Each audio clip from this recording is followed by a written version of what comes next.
dos requisitos son bastante, digamos, demasiado exigentes que dio Ehrlich, pero ese es digamos, el principio que nosotros siempre debemos mantener, que cuando hagamos una terapia antibiótica, antimicrobiana y en general, siempre debemos buscar lo que es menos riesgoso para el paciente, ¿no? Por eso los farmacéuticos, por ejemplo, nosotros casi tenemos que estar muy mal para poder, y que nos evalúe el médico, obviamente, no vamos a automedicarnos, porque aún vamos sabiendo la farmacología, no nos automedicamos.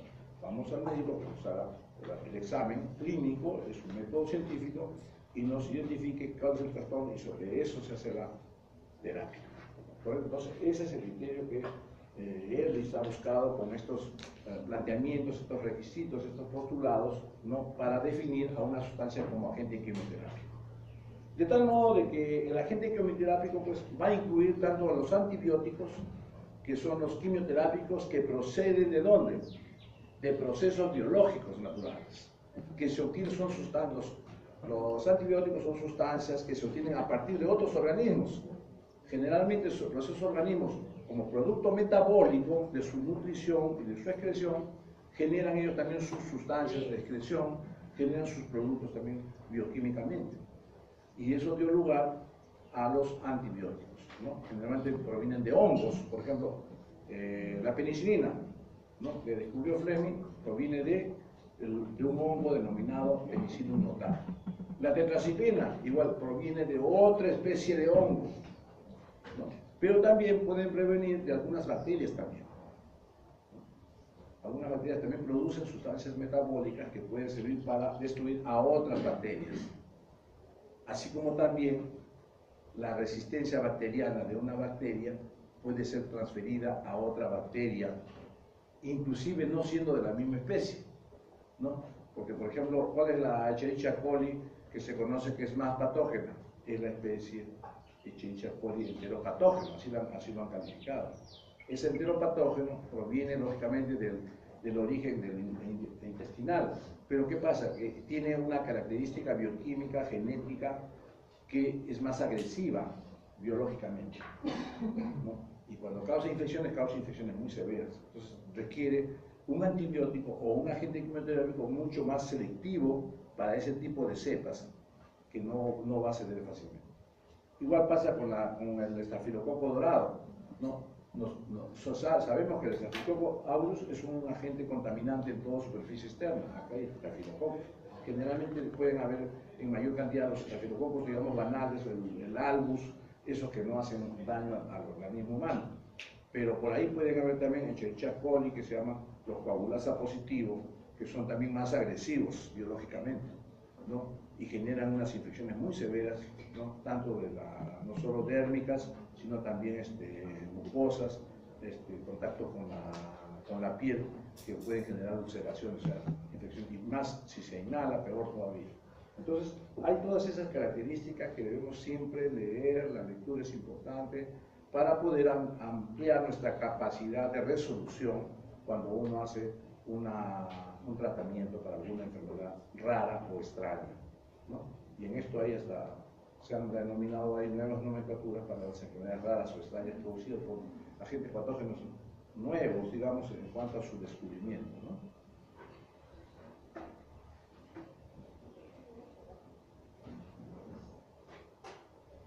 La evaluación de un agente antimicrobiano es muy importante. Y esto es válido, estos criterios que estamos comentando, tanto para los antisépticos como desinfectantes. Muchas veces vamos a ver que ahora sí tenemos claro qué es un antiséptico y qué es un desinfectante. Esto se aplica para materiales, superficies inertes, y el otro se aplica para tejidos vivos, para colutorios, para heridas o para administrar. La otra diferencia entre lo quimioterápico y el antiséptico es en qué? En que el antiséptico solamente debe aplicarse en tejidos expuestos. ¿Ya?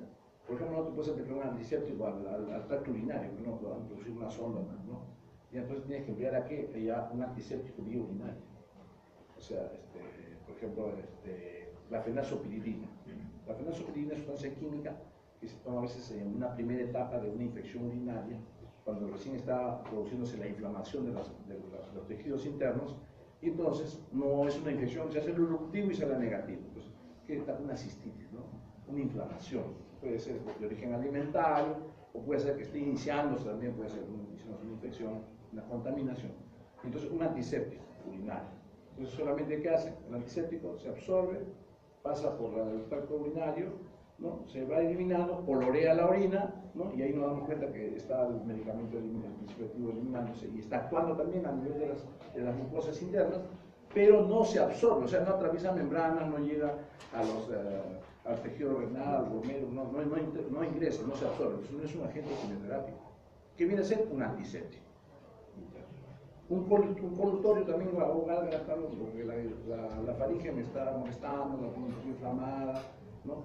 Entonces me indica el médico que me examina y dice, no le queda antibiótico, hace la carga nada más y me calma. ¿Por qué? Porque actúa en la mucosa tópicamente, ¿no? Externamente, porque si atraviesa las membranas, la faringe y llega al torrente circulatorio, entonces ya no es un antiséptico, eso ya es un quimioterápico.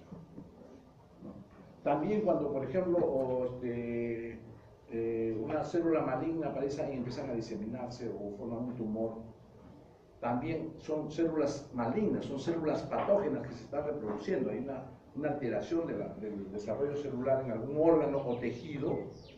Entonces también se llaman esas sustancias químicas que se emplean para destruir esas células malignas y que no deben destruir a las células benignas, se llaman también quimioterápicos. Entonces miren cómo poco a poco se ha ido tratando de sustituir este concepto de quimioterápico a bacterias, a células malignas, y no deben atacar a las células buenas. En la práctica eso es lo ideal. En la práctica nosotros vemos que sí, de todas maneras hay sustancias químicas, sobre todo en el cáncer, que pueden afectar algunos tejidos, ¿no? Además del tejido maligno, también afecta, ¿no? Se le cae el cabello o cambia de coloración la piel. No sé, todo eso tiene que saberse para que el paciente no se asuste, no se preocupe, y el médico debe advertirle, ¿no? Si no se le va a caer el cabello, no se preocupe, no se asuste, es parte, se llama la quimioterapia, es así. Que va a tener trastornos, también va a tener, porque va a tener efectos desagradables, estas sustancias para destruir al tejido maligno, a la célula maligna. Entonces también va a generar trastornos no fisiológicos, tiene que tomarlo con calma, o le bajamos la dosis también, ¿no? Entonces, así la terapia oncológica se tiene que manejar de la forma más adecuada con los agentes quimioterápicos, ¿no? Que es toda una especialidad. Es como la psiquiatría, igual, la psiquiatría tiene que manejar de una forma muy selectiva a los psicofármacos. Y la patología mental es bastante amplísima, ¿no? Y no es fácil. Hay que hacer un buen diagnóstico para emplear el medicamento adecuado a esas patologías, ¿no? Entonces, no es una comparación en cuanto a la complejidad de las sustancias que tienen ustedes que manejar en la práctica médica. Entonces, en la evaluación de esta acción, digamos, antimicrobiana, ahí también se han desarrollado métodos para evaluar qué desinfectante es mejor que el otro, qué antiséptico es mejor que el otro, qué antiséptico se debe usar para estos problemas, digamos, orales o vaginales, ¿no? O en una cirugía, por ejemplo, cuando tienen que emplear algún antiséptico en ese momento in situ, cuando han abierto, ¿no? Y entonces aplican antisépticos. Pero no es para que se absorba, sino para que actúe in situ en los tejidos ahí expuestos, para que o sea, evitar la contaminación colateral que puede haber interna por otros tejidos, ¿no? ¿Estamos? Porque uno abre, pero también está tocando otros tejidos. Entonces puede haber ahí contaminación también de otro tejido internamente. Entonces, sí, también antiséptico. Entonces, es una especialidad también de eso, los cirujanos tienen que manejar, ustedes tienen que manejar, saber todas esas características. Entonces, para la evaluación hay que tomar en cuenta primero el tipo de microorganismo presente que se quiere eliminar. Claro, ya hemos dicho, no voy a atacar una virosis, ¿no? Con antibióticos, ¿no? Tengo que emplear, por ejemplo, una aciclovir, ¿no? Hay aciclovir inclusive, por ejemplo, en tabletas de 200, 400, 600, 800 miligramos, dependiendo del grado, ¿no? De la infección viral, ¿no? Entonces, ahí está contraindicado en muchos otros medicamentos cuando hay una infección viral, porque eso exacerba más el cuadro, entonces, ¿no? Por los corticoides del cuello. También hay, por ejemplo, para el herpes labial, hay aciclovir labial, tipo lápiz labial también, ¿no? Y hay también aciclovir para genital también. Entonces, la industria farmacéutica ha desarrollado las formas farmacéuticas más adecuadas dependiendo del lugar de aplicación de estas sustancias. ¿Ya? Y eso tenemos que averiguar nosotros con nuestro Bademecum al lado qué disponibilidad de otras farmacéuticas hay para este problema que tiene, ¿no? Lo que llaman, por ejemplo, el beso de la araña, que le llaman, por unos el herpes, ¿no? El labial. Entonces no hay que aplicarse nada ahí, porque peor, se te extiende más y es feo y doloroso. Entonces ahí tienes que dejarlo nomás que, ¿no? O tomarte un antiviral específico para ese tipo de pases, ¿no? Luego tenemos, entonces, tomar en cuenta el tipo de microorganismo, ¿no? ¿Qué tipo de lo que corresponda el agente químico, el antiséptico o desinfectante adecuado. Igual, no es lo mismo desinfectar una planta lechera, ¿no? Si vamos a Leche Gloria, por ejemplo, la planta industrial, y desinfectan ahí para que no se contamine lógicamente la leche que están procesando, sea de forma natural o artificial. No va a ser el mismo desinfectante que empleas en una cervecería. En la cervecería, en la industria cervecera también hay instalaciones igual, como es bebida y va a tomarlo la persona, ¿no? También igual tienen que emplear también desinfectantes. O sea, cada tipo de actividad industrial en la cual se procesan productos para bebida o alimentos, de acuerdo a sus características de riesgo de exposición por el ambiente donde están ubicados, el lugar, dependiendo del tipo de material orgánico que contiene el nutriente, si tiene cerveza, tiene lúpulo, tiene malta, entonces hay condiciones que pueden favorecer el desarrollo de determinadas especies microbianas. En cambio, en la leche es condiciones de los nutrientes, de los componentes orgánicos que va a condicionar otro tipo de patógenos para el alimento. Emplean diferentes tipos de sustancias. Igualmente también diferentes tipos de métodos físicos, químicos, industriales para sanitizar. ¿Ya? Entonces, no es una sustancia para todo tipo de contaminación, o todo tipo de infección, o todo tipo de problema de desinfección que queramos. Tienen que emplear, primero, identificar al agente, pero ¿qué tipo de agente quiero yo protegerme o proteger mi ambiente, mi consultorio, mi sala de operación? Y de acuerdo a ese agente que quiero destruir, tengo que buscar, seleccionar el tipo de sustancia química o agente físico que voy a emplear para sanitizar o para esterilizar un ambiente también. Porque los ambientes también se utilizan. Por ejemplo, los ozonizadores. Los ozonizadores son artefactos que están ahí puestos en algunos ambientes, por ejemplo, salas de operaciones, y que eliminan esos ozonizadores, producen ozono, O3, no es O2 el que respiramos, que es el oxígeno O2. El O3 es más lesivo, como es un oxidante, un agente oxidante, oxida los tejidos y produce quemaduras. Por eso es que el ozono, en un ambiente que es eliminado, cerrado, no pueden entrar las personas mientras está ozonizando. Tiene que acabar el proceso de ozonización para recién dejar un dispositivo que haga su acción en el ambiente, en el aire, ¿no? Y entre en contacto con las lunas, con las superficies, con las mesas, etc. Y destruya todo tipo de materia orgánica viviente, que son las células bacterianas. Entonces, de esa manera esteriliza. Lo mismo ocurre, por ejemplo, cuando le decía yo de que no pueden meter al horno material sintético que puede destruirse, como los tubos endotraqueales, las sondas, por ejemplo, no la van a meter al horno, se hace chicle, ¿no es cierto?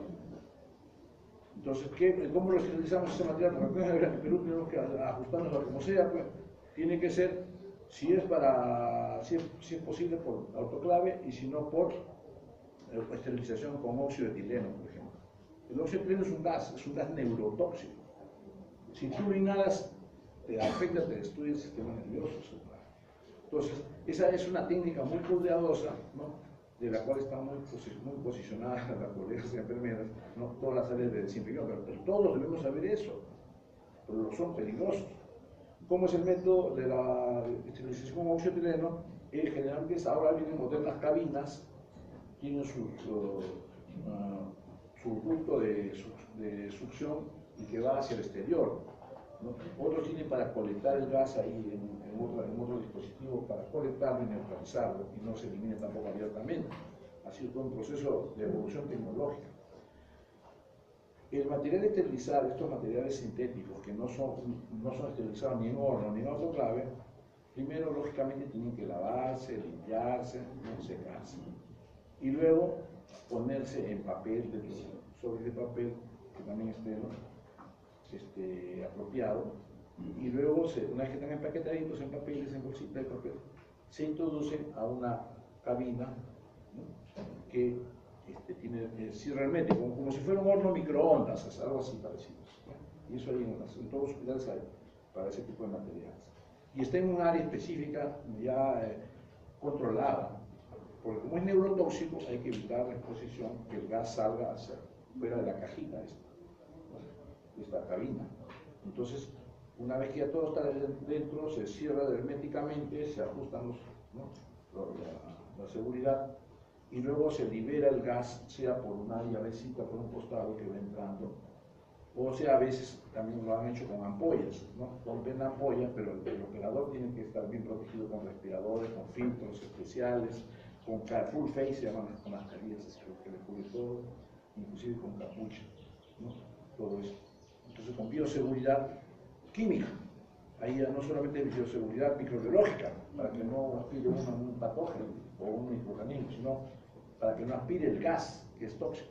Entonces, con todo ese equipo de protección personal y la cabina hermética y su sistema extractor que va a otro sitio, hacia afuera o se captura en una caja aparte, tecnológica, entonces se libera el gas y el gas penetra por la estructura del papel, ¿no? Atraviesa el papel y entra en contacto con la superficie del material que estamos esterilizando.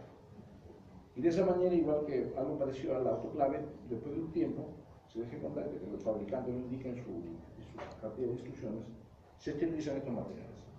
Termina el proceso, se deja ahí que se disipe internamente, se extraiga, y ya luego se produce la apertura y se saca y se lleva a otro, al lugar donde van a ser usados estos materiales. Ese es otro método de desinfección. Entonces, para evaluar esa eficacia del antiséptico o desinfectante, porque vos decía, y muchas veces puede ser la misma sustancia química que se usa como desinfectante y como antiséptico también. Generalmente los antisépticos tienen una concentración más baja, porque como van a tejidos vivos, no lo puedes llevar un producto concentrado, porque causaría, empezando por la irritación, la cauterización, la necrosis del tejido, ¿no es cierto? Está muy concentrado, ¿no? Entonces, las concentraciones que se establecen en base a evaluaciones, ¿no? De ensayos, se llaman ensayos antimicrobianos, ¿no? Se llama eso, aquí lo vamos a hablar con ensayos antimicrobianos. Entonces, nosotros vemos de que basta con una concentración determinada, que sin el ensayo se determina, ¿no? Para que sea aplicado a la piel. Entonces, ese para fines antisépticos. Pero esa misma sustancia puede ser empleada también sobre superficies inertes, pero ya no a esa concentración, porque no le haría nada, ¿no? Las bacterias, los virus se arreglan. Tiene que ser a mayor concentración. Entonces se convierte ya no en antiséptico, sino se convierte en un desinfectante. ¿Ya? O a veces se asocian también dos sustancias químicas para que cumpla una labor desinfectante y ya deja de ser antiséptico. Esto tenemos que tenerlo bien claro. ¿Ya? Entonces, el método del coeficiente de fenol, el fenol es el compuesto orgánico que tiene un anillo bencénico, ¿no? Un benceno, anillo cerrado, ¿no? Con doble enlace intermitente, y que tiene un hidrógeno reemplazado por un OH, un oxidilo. Ese es el fenol. Ese fenol tiene propiedades de destruir la materia orgánica, o sea, las proteínas bacterianas. Y se ha utilizado históricamente desde que se descubrió como un buen desinfectante. Se usa inclusive en los laboratorios de microbiología, en parasitología, para destruir, ¿no? Limpian con eso, con guantes de gel, para que mate todos los residuos que pueda haberse, digamos, quedado algún caído, algún residuo de orina o de cualquier material, ¿no? Se limpia con eso, se desinfecta, mejor dicho, ¿no? Se desinfecta. Entonces, este fenol se utiliza como un indicador de eficacia, ¿no? Digamos que la capacidad de eliminación de bacterias, coeficiente 1. Entonces, a partir de ese valor, ¿no? Se dice que un desinfectante o un antiséptico, en el ensayo pertinente que vamos a ver ahorita, así de forma breve, va a ser, si es mayor de 1, el coeficiente que se obtiene, 2 o 3, es mejor antiséptico o mejor desinfectante. ¿Ya? Ese es un método, el método se llama del coeficiente fenol. Ustedes lo pueden leer en los libros de farmacología y hay mayor detalle cuando quieran hacer un trabajo así. Entonces, de ahí siguen todo estrictamente la metodología del coeficiente fenol para probar que este desinfectante es mejor que esto que está acá, ¿no? Y va a variar lógicamente la exigencia de acuerdo al tipo de ambiente que quieres esterilizar o desinfectar. Si es sala de operaciones, si es recuperación, si es sala de espera. ¿no? Cada uno también tiene su propio desinfectante, cada uno, de acuerdo a la carga microbiana que esté en el ambiente. Ensayos antimicrobianos por cultivos en diluciones en tubos, ¿no? ¿Qué se hace? Se prepara una serie de tubos de diferentes concentraciones del antiséptico o del desinfectante y se procede a mezclarlo en un caldo nutritivo. Ustedes ya saben que es un caldo nutritivo, ¿no? Es un líquido que está preparado específicamente para el desarrollo de bacterias, ¿no? O nutrientes a baja concentración. Entonces, ¿usted qué hace? Aplica una cepa, una cantidad conocida en cada tubo, en ese caldo nutritivo, que contiene también el antiséptico o desinfectante a concentración conocida, y se hace una batería, o sea, una serie de tubos con caldo de cultivo, el cual de diferente concentración de desinfectante o antibacteriano, y se inocula, porque es la palabra que se llama, se inocula el agente patógeno que se quiere ensayar. Generalmente se emplean en estos ensayos tres tipos de microorganismos. Un gram positivo, que puede ser estafilococo dorado, ¿no?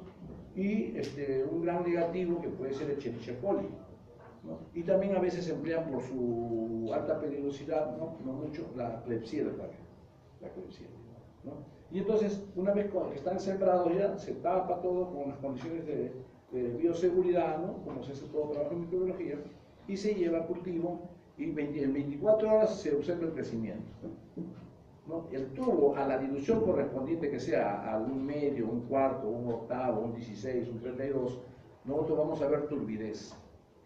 Entonces, hasta donde hay turbidez, quiere decir que hay crecimiento. Cuando ya está límpido la solución, ¿qué quiere decir? Esa es la concentración que va a producir la desinfección o la antisepsia. Y he dicho, entendiendo que cada uno tiene su propio criterio de identificación. Puede ser la misma sustancia que se está valorando, pero una cosa es valorar para que sea antiséptico y otra cosa es valorar para que sea desinfectante. Porque para que sea desinfectante van a tener que necesitar de mayor concentración, ¿no? Entonces, identificado esa dilución, entonces ya tenemos nosotros la concentración inhibitoria mínima que va a destruir al agente patógeno. Y eso se llama ensayos antimicrobianos por dilución en tubos. Pero también hay otro método que se llama por dilución en placas, ¿no? O sea, en placas PET. ¿Ya? En placas PET. Entonces, en placas PET es algo parecido, ¿no? Se siembran el patógeno que va a ser de indicador, ¿no? En una placa, y luego se prueba con discos de sensibilidad.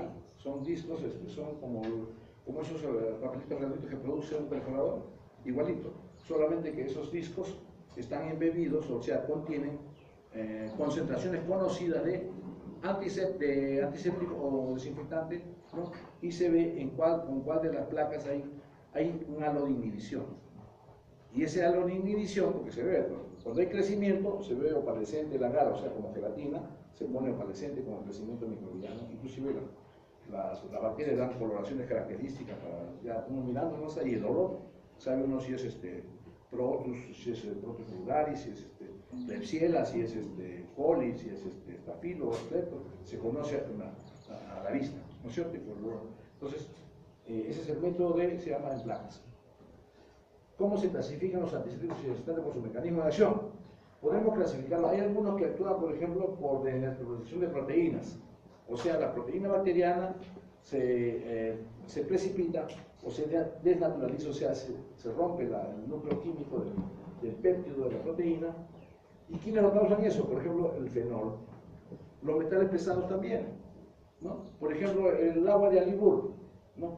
Sales de cobre. El cobre justamente se emplea para eso en heridas. El agua de Alibur todavía se usa hasta ahora en algunos hospitales. Entonces, mata las bacterias como las precipita. Cuando tú aplicas sobre una herida, ¿qué pasa? Eso precipita las proteínas bacterianas y muere, ya no hay infección. Se usa como antiséptico el agua de Alibur. O también, eso es el sulfato de cobre. Tenemos también el argirol, por ejemplo. El argirol también, la solución del argirol es plata, solución de plata, también igual, la plata también precipita también las proteínas bacterianas, ¿ya? También el mercurio también, pero el mercurio en bajísimas concentraciones, microgramos, lo han estado utilizando siempre en el mertiolate, por ejemplo, para heridas. Hay mertiolate incoloro, mertiolate rojito, ¿no? Entonces ahí le había puesto mercurio, creo que ya lo han retirado, me parece, por la toxicidad que tiene el mercurio, ya se ha generado toda una psicosis, pues no se emplea para las heridas. Ese es un grupo, por ejemplo, que actúa por precipitación o de naturaleza. Otro grupo es por combinación o inhibición de las enzimas bacterianas, ¿no? O sea, las enzimas bacterianas son proteínas y tienen grupos funcionales sulfidrilo, SH. Entonces, hay agentes químicos que actúan uniéndose a esos grupos funcionales, ¿no? Sulfidrilos, a los SH, y neutralizan la enzima bacteriana, la proteína. Es otro mecanismo de acción diferente al anterior, ¿no? Entonces, ahí vamos a encontrar, ¿no?, de que hay también compuestos, ¿no?, dentro de otros mecanismos, podemos poner mercurio, ¿no?, inhibidores enzimáticos bacterianos. Otro que actúa por oxidación de los constituyentes bacterianos. Ese es el caso del agua oxigenada. El agua oxigenada, el H2O2, se emplea como antiséptico cuando es a la concentración de 70%, volumen sobre volumen. ¿No? Es lo que llaman el alcohol medicinal. Dicen, van a la farmacia y quiero alcohol medicinal. Entonces crean un frasquito que dice ahí, alcohol 70%. Ese es de uso medicinal, uso como antiséptico para aplicar en herida. ¿Cuál es el mecanismo de acción? Por oxidación bacteriana. O sea, como es un agente oxidante, es como el ozono. El ozono también es oxígeno, es O3. También por acción oxidante genera destrucción bacteriana en el aire, en un ambiente, en un cuarto cerrado, ¿no? Esa de operación, ¿no?, como ozono cerrado. Pero no tiene que haber personas, porque el ozono sí es tóxico y es irritante y causa quemaduras. Si tú lo inhalas, te va a quemar la faringe, te va a irritar la garganta y los ojos también, las conjuntivas, las mucosas, ¿no? El agua oxigenada también, porque si usted a ver usen el agua oxigenada para la señorita, a ver, ¿qué agua oxigenada usa usted para el cabello, para cuando quiere hacer gringa? ¿De qué concentración? ¿Igual? Claro, de 20 o 30, ¿no es cierto? La de 20 o 30 no van a aplicarse a la herida, está concentrada, pues tiene otra aplicación, ¿no? Dice esa aplicación cosmética, ¿no? Algunos caballeros que a veces quieren hagan la prueba, ¿no? No salir rubios, ¿no? Usen el de 20, el más que bajito, ¿no? Porque el de 30 es muy fuerte, ¿no es cierto? Entonces, como digo, cambia, miren, como variando la concentración del principio activo, en este caso, lo que es para superficie se llama ingrediente activo, no se llama principio activo. El principio activo se llama cuando es sistémico. Por eso los medicamentos tienen principio activo, pero lo que es cosmético y lo que es para uso externo son ingredientes activos, así para poder identificar. Entonces, solamente varía la concentración y cambia de aplicación. ¿Ya? Entonces, decíamos que actúa por oxidación, bien, el agua oxigenada, ¿no? Y cuando quieren usarlo el agua oxigenada como desinfectante, ¿cuál lo utilizan? Como desinfectante, o sea, para superficies inertes. Por ejemplo, un bajalengua metálico. Quieren desinfectarlo, ustedes no tienen otra cosa más que hacer. ¿Qué usan? En alcohol. En alcohol usan el alcohol puro. Ya ese es el de 90-95%. Es muy fuerte. Algunos lo usan en herida, pero es demasiado, no sirve. ¿Por qué no sirve? No sirve aplicarlo de esa forma, porque como está muy concentrado el alcohol, más del 95%, coagula proteínas. Entonces, si tú en una herida te aplicas del 90%, lo que haces es coagular la sangre, los tejidos muertos que se han producido en la herida. Y eso sirve, esa materia orgánica que está coagulada por el alcohol, va a favorecer que los microorganismos patógenos se queden metidos ahí, ¿ya? Y va a seguir la infección y hasta puede penetrar la infección hacia el interior de las células. Depende del tipo de patógeno que se haya adquirido, ¿no? O sea, si adquiere un Clostridium, por ejemplo, para reventar, un Clostridium tetane, ¿no? Un Clostridium el tétano se mete por ahí el Clostridium, ¿no? Perfringens, el come carne, ¿no? Eso ha pasado accidentes, por ejemplo, en clínicas, salió en la televisión, ha salido, ¿no? Con una descartable que había sido usada, ¿no? Y ya se había contaminado.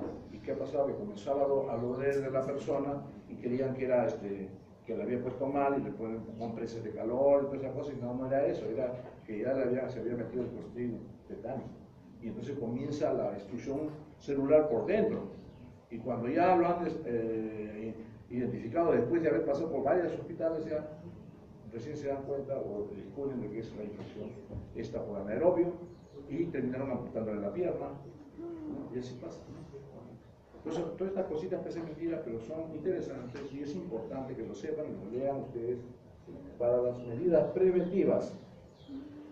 Tenemos después combinación, este es otro grupo, con grupos amino de las proteínas bacterianas. También tienen la bacteria, como cualquier organismo vivo, celular, tienen también pues, grupos amino, o sea, aminoácidos, ¿no? En su ribosoma sintetizan las cadenas de aminoácidos, ¿no es cierto? Van uniendo ahí.